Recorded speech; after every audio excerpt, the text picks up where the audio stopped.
My name is Tatenda. I go by Tate. I am from Zimbabwe, born and bred in Zimbabwe. Yeah. For the GALENOS project, we have the Global Experiential Advisory Board, and I am the vice chair of that, which is popularly known as the GLEAB. So yeah, I'm the vice chair of the GLEAB. Yeah, so the GLEAB it's a very diverse group. It's basically a group of different experiential advisors, and we all have different backgrounds. Some people have backgrounds in research, and some have the experience of depression, anxiety, and psychosis. But yeah, so it's a very diverse group, very different cultures as well.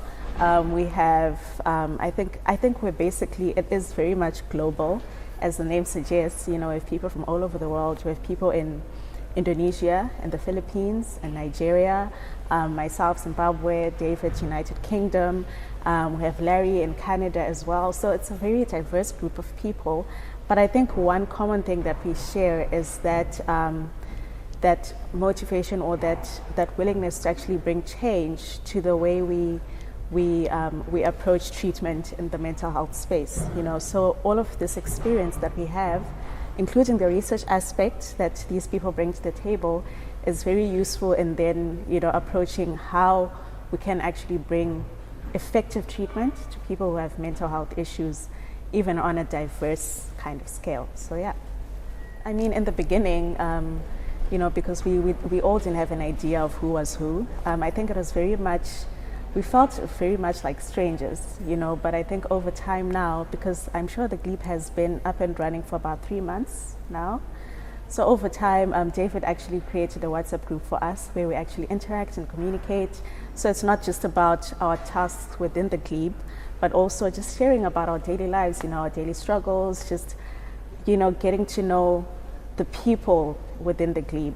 So I think it's been overwhelming, you know, from the beginning. I think from the get-go it was an overwhelming feeling, because, you know, you're trying to see where exactly our experience as the advisory board is playing into this larger project. You know, like you're saying, you have all these nerdy group of people, you have researchers, you have people with extremely excellent academic expertise, you know, and so now you're wondering, okay, so how is this all going to tie in together?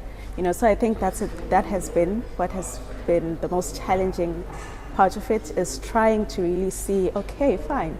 So we have all of these different group of people, you know, the work packages and everything. And so how is it all going to then tie in together? What exactly is going on here? So that has been challenging.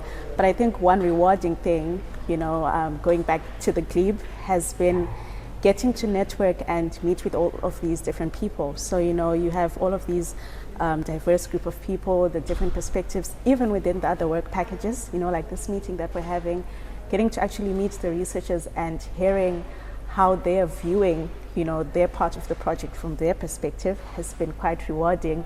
It has been a good learning experience, and I think now it has also helped to see, you know, how everything is actually, you know, linking in together. So yeah, so in the beginning it was a bit overwhelming, I won't lie, but you know, it's becoming a bit more clearer and much more rewarding as we are moving along with the project. I appreciate the fact that the GLEAB has a lot of different people, you know, it's a very diverse group. But you know, like you're saying, it's very much, you do ask yourself the question, so even if I do bring my experience to the table, is what we're going to produce going to be relevant to my community specifically? Because, you know, at the end of the day, we do want to bring change in our immediate communities as well.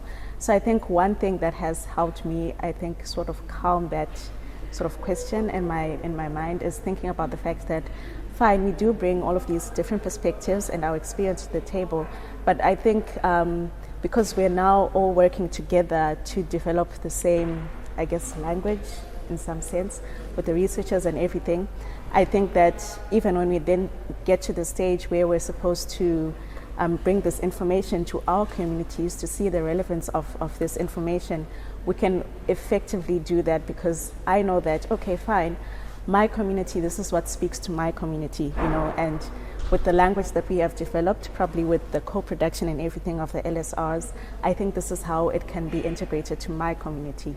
So I think that's something that has helped me probably address that question. I think if you do have an opportunity to get involved in something like this, Absolutely go for it. I think especially with lived experience, one thing I've learned is that your lived experience is not my lived experience, right? So even if I am involved in this work as a lived experience advisor, you can also get into the same kind of opportunity or the same kind of space and bring a whole completely new, different perspective that may also bring change into the work that we're doing. So definitely, if an opportunity like this arises, do go for it. I think it's something that will bring a lot of positive change and progress in the mental health space and how we view mental health issues, mental health treatment as a whole. So definitely go for it. That's my advice. Go for it, and even if it does seem daunting at first, trust me, you will find your footing along the process. So yeah, go for it if it does come your way.